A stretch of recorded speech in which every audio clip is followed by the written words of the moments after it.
Hello everyone, today's book review is Day Shift by Charlaine Harris, and though it is small, I'm just going to put it right here because I don't feel like holding it up for the whole video.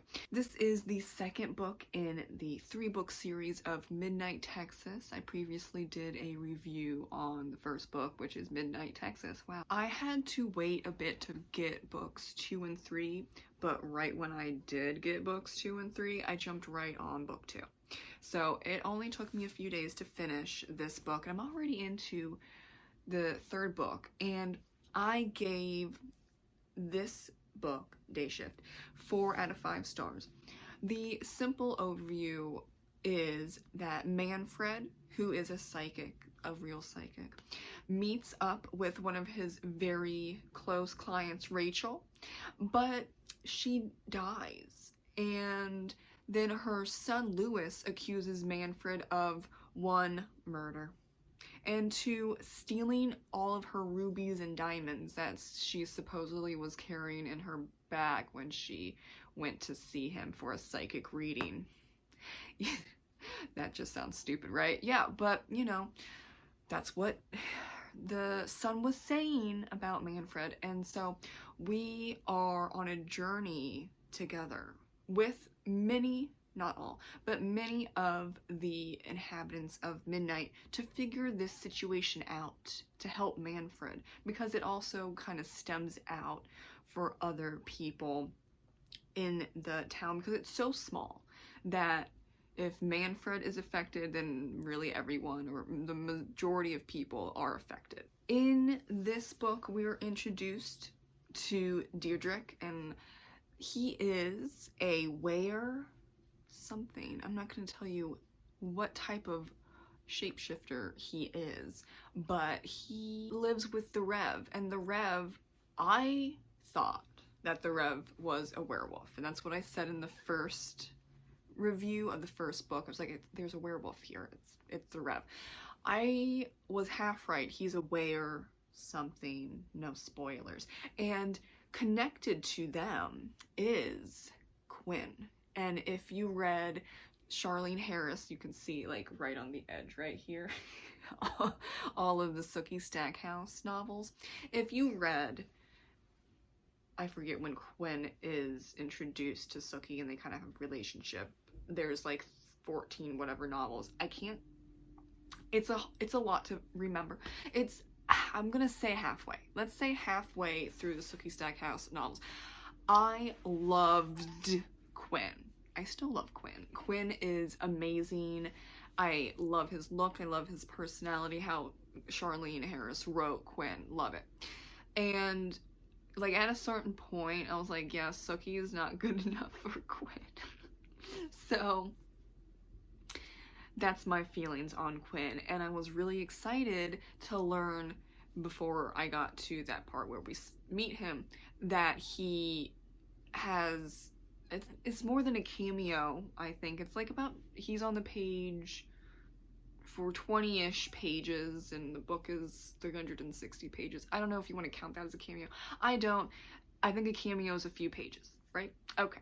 So I was excited to read 20 pages with Quinn throughout the novel.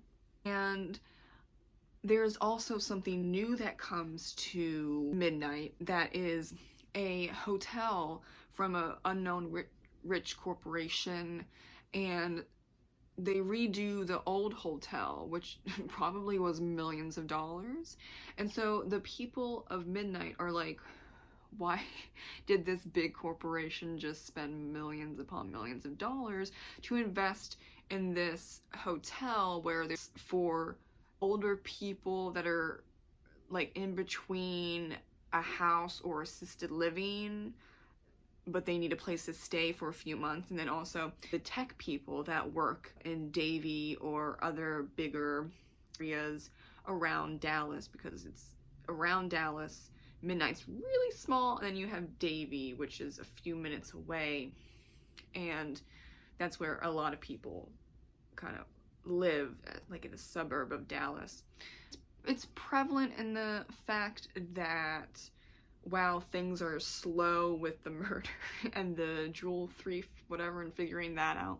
They're talking a lot about the hotel and the inhabitants, and then some of the older people help out figuring out where the jewels are, so Manfred can be seen as innocent, or he is innocent because he didn't steal the jewels, but like you have to prove it, right? So some of the older people help out with that, and I thought that was funny.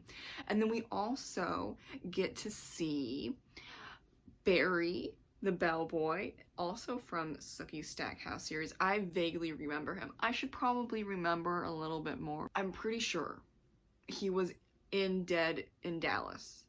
Don't know what book that in the order it was. I can't figure that out because there's too many, like I said. But Barry the bellboy, there was some stuff that went down with him and vampires and Sookie.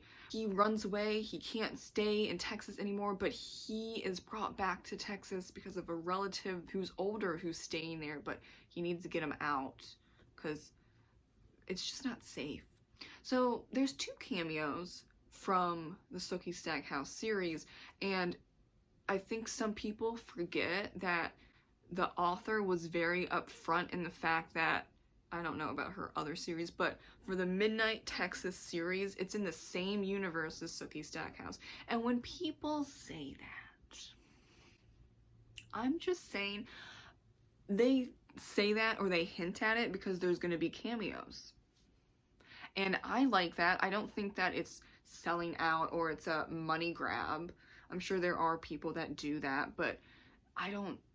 These are kind of like lower, and not really Quinn, but like Barry the bellboy was around for a short amount of time. Quinn was in quite a few books, but I mean, I don't think that's a money grab, especially if it's in the 2nd and 3rd books and there's like no mention at all about these characters or Sookie or like anything regarding the Sookie Stackhouse series in the 1st book. But then it's a nice surprise by like the middle of the 2nd book.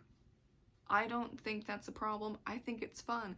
But like the books that Charlaine Harris writes is for entertainment, and yes, they talk about difficult topics. Like probably every book I have ever read, even if it's for entertainment, they talk about difficult topics. That's just how that works. I don't know if you can not talk about difficult topics in literature or just overall in art, because you know, life is difficult. How cliche, but life is difficult. The writing style is fairly the same as the first one, and that's why it was a little off for me. It's gonna be the same for the 3rd book.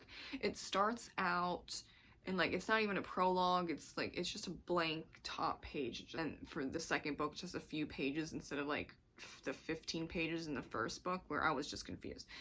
So the 2nd book is only a few pages of the prologue, but it's not prologue, it's just a blank top page. I don't know what you want to call that. Not even label it. Okay, let's just go with prologue. To set up this hotel.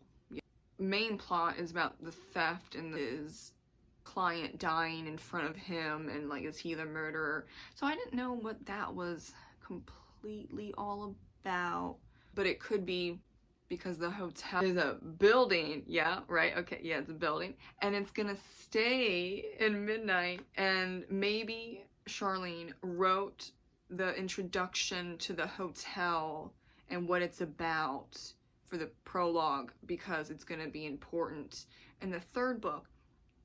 And then like the plot about the murder and the thievery for Manfred, it doesn't transfer over to the 3rd book. But I don't understand that setup. I guess if you're looking long term and what's really important, so I guess the hotel, or at least the inhabitants of the hotel in Midnight, might be really, really important for the final book. That's something I was like, I don't know about this setup. I don't completely get it, and like this weird shifting of perspectives is also a little weird for the prologue. And then throughout the book, you have a lot of shifting perspectives, like points of view randomly, and that's the same for the 1st book. Like we're following Manfred for 2 pages, and then in a sentence it switches to, let's say, Fiji, and then for a few pages it's Fiji, and then we get to the next chapter and then it's Bobo, and we're like, okay, I guess we're just going with it now. We're in the second book. You accept that type of writing style or you don't. I've accepted it, but that doesn't make it 5 out of 5 stars now, because it can get a little confusing. Sometimes I had to reread, but not as much as the first book. So I would say this is a high 4 out of 5 stars, where the first book was a low 4 out of 5 stars because I didn't know what I was doing. I didn't understand the point of view shifts. And I can definitely understand the reviews on Goodreads talking about the shifts and it's just being too much and too confusing. Totally understand those reviews. Thank you so much for watching my review on Day Shift. Have a great rest of your day. Bye.